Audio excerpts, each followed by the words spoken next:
మిత్రులందరికీ నమస్కారం.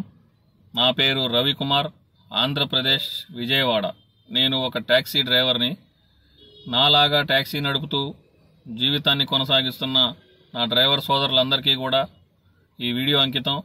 ఈ వీడియో అందరు డ్రైవర్ల కోసం నేను చేయటం జరుగుతుంది. మన ఆంధ్రప్రదేశ్ ముఖ్యమంత్రి వర్యులు శ్రీ నారా చంద్రబాబు నాయుడు గారికి, అలాగే డిప్యూటీ సీఎం శ్రీ కొణిదెల పవన్ కళ్యాణ్ గారికి ఈ వీడియో చేరే విధంగా చూసిన ప్రతి ఒక్కళ్ళు కూడా షేర్ చేసి డ్రైవర్లందరినీ కూడా గుర్తిస్తారని కోరుకుంటున్నాను. సమస్య ఏంటంటే, డ్రైవర్గా చేసే ప్రతి ఒక్కళ్ళు కూడా సిటీ లెవెల్లో తిరిగితే ఏ ప్రాబ్లం లేదండి. పగలల్లా తిరిగి సాయంత్రానికి ఇంటికి చేరుకుంటారు. కానీ టూర్స్ అంటే దూరం వెళ్ళినప్పుడు ప్రతి డ్రైవర్ కూడా చాలా ఇబ్బందులు ఫేస్ చేస్తున్నాడు.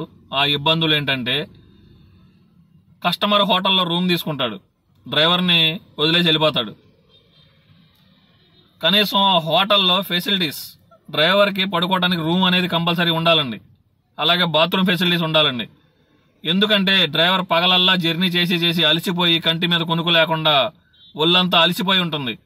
ఆ హోటల్ సిబ్బంది డ్రైవర్ని రెస్ట్ తీసుకోవడానికి ఒక రూమ్ ఫెసిలిటీ అనేది కలిగించాలి, బాత్రూమ్ ఫెసిలిటీ అనేది ఒకటి ఉండాలి. ఎందుకంటే పగలల్లా జర్నీ చేసి వచ్చి రెస్ట్ తీసుకోవడానికి ప్లేస్ లేక, బాత్రూమ్కి వెళ్ళాలంటే ఆ బాత్రూమ్ అనేది హోటల్లో ఫెసిలిటీ లేక ఎక్కడో సులభి కాంప్లెక్స్కి వెళ్ళి బాత్రూములకి వెళ్ళి అక్కడికి వెళ్ళి ఫ్రెష్ అయ్యి ఎంత చండాలంగా ఉంటుందంటే ఆ పరిస్థితి అనుభవించే వాళ్ళకే తెలుస్తుందండి. రాష్ట్ర ముఖ్యమంత్రి వర్యులు ఈ విషయం గురించి కొంచెం ఆలోచించండి సార్. ప్రతి డ్రైవర్ సోదరు తరపున నేను మాట్లాడుతున్నాను.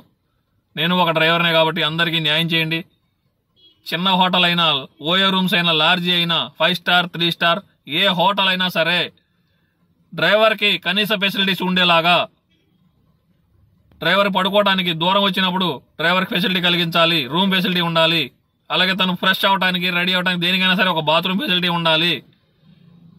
ఇవన్నీ కూడా దృష్టిలో ఉంచుకొని నేను ఈ వీడియో చేయడం జరుగుతుంది.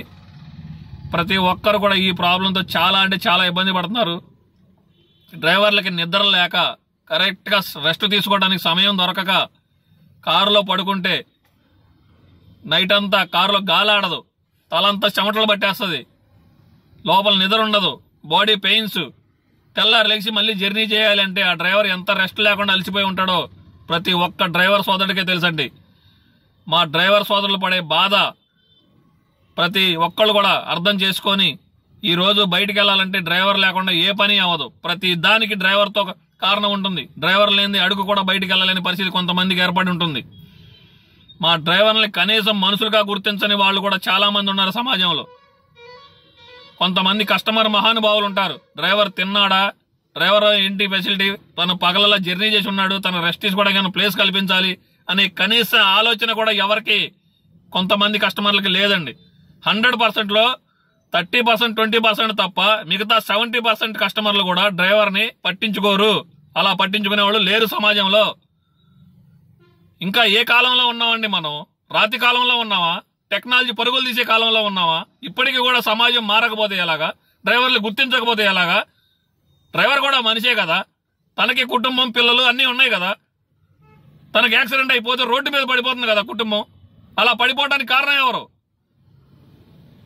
డ్రైవర్ కష్టాన్ని గుర్తించని కస్టమర్లు, సరైన ఫెసిలిటీస్ కలిగించని హోటల్ వాళ్ళు, వీళ్ళందరూ డ్రైవర్ సావుకి కారణం అవుతున్నారు. మా ఆవేదన అర్థం చేసుకొని ప్రతి ఒక్క సభ్యుడు కూడా, వీడియో చూసిన ప్రతి ఒక్కళ్ళు కూడా మమ్మల్ని సపోర్ట్ చేస్తూ, సాయం చేస్తూ, ముందుకు తీసుకెళ్తూ ఈ వీడియో ఏపీ ముఖ్యమంత్రి వర్యులు సీఎం గారి దగ్గరికి, డిప్యూటీ సీఎం అయిన పవన్ కళ్యాణ్ గారి దగ్గరికి చేరే విధంగా సపోర్ట్ చేయండి ఫ్రెండ్స్. ఇలా ఇబ్బందులు పడే ప్రతి డ్రైవర్కి కూడా మనసులో చాలా ఆవేదన ఉంది, చాలా బాధ ఉంది.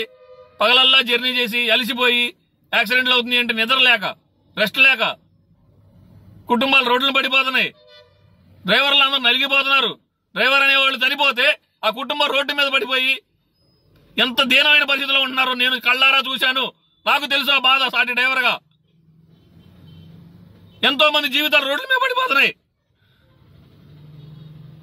ఈ ఆవేదనని అర్థం చేసుకొని చూసిన ప్రతి సభ్యుడికి కూడా మనస్ఫూర్తిగా శిరస్సు వంచి నమస్కారం చేస్తూ అడుగుతున్నాను. ప్రతి డ్రైవర్కి కూడా సపోర్ట్ చేయండి. డ్రైవర్ని కనీసం మనుషులుగా గుర్తించండి. డ్రైవర్ కూడా మనిషే. డ్రైవర్ ఒక చిన్న కన్ను రెప్ప పాటల్లో కన్ను మూస్తే కారులో జర్నీ చేసే ఒక్కళ్ళు కూడా మిగలరు డ్రైవర్తో పాటు. కానీ అలా జరగకుండా తన ప్రాణాన్ని పణంగా పెట్టుకొని కంటి మీద గునుగు లేకుండా కస్టమర్లు గమ్యానికి చేస్తే కనీసం డ్రైవర్ ఫెసిలిటీస్ కూడా లేకుండా చేస్తున్నారు కొంతమంది. ప్రతి ఒక్క కస్టమర్ కూడా, ప్రతి ఒక్క హోటల్ సిబ్బంది కూడా డ్రైవర్ ఆవేదనని, డ్రైవర్ బాధని తెలుసుకునే విధంగా రాష్ట్ర ప్రభుత్వం చర్యలు తీసుకొని ప్రతి డ్రైవర్ కుటుంబానికి, డ్రైవర్గా చేసే ప్రతి ఒక్కరిని కూడా గుర్తించండి సార్. సమాజంలో డ్రైవర్కి అసలు విలువే లేకుండా పోయింది. ప్రతి డ్రైవర్ని కూడా గౌరవించే విధంగా, కస్టమర్లందరూ కూడా డ్రైవర్ని మెచ్చుకునే విధంగా మాకు న్యాయం చేస్తారని రాష్ట్ర ముఖ్యమంత్రి వర్యులు నారా చంద్రబాబు నాయుడు గారికి, డిప్యూటీ సీఎం కొణిదెల పవన్ కళ్యాణ్ గారికి విజ్ఞప్తి చేస్తూ మా సమస్యని మీ దాకా చేరే విధంగా అందరూ, ఆడియన్స్ అందరూ కూడా సపోర్ట్ చేస్తూ మాకు న్యాయం జరగాలని కోరుకుంటున్నాను. ప్రతి డ్రైవర్ సోదరులు కూడా వీడియో చూసి షేర్ చేయండి. ఇది నా ఒక్కడి ఆవేదన కాదు, డ్రైవర్గా పనిచేస్తున్న ప్రతి ఒక్కళ్ళది కూడా బాధ్యత. ప్రతి ఒక్కదాన్ని కూడా మనం బాధ్యతగా ఎంత శ్రద్ధగా తీసుకొని పనిచేస్తామో అలాగే మన కష్టాన్ని కూడా మనమే తీర్చుకోవాలి, మనమే సాధించుకోవాలి. ఎలాగైనా సపోర్ట్ చేస్తారని మనస్ఫూర్తిగా కోరుకుంటున్నాను. జై హింద్.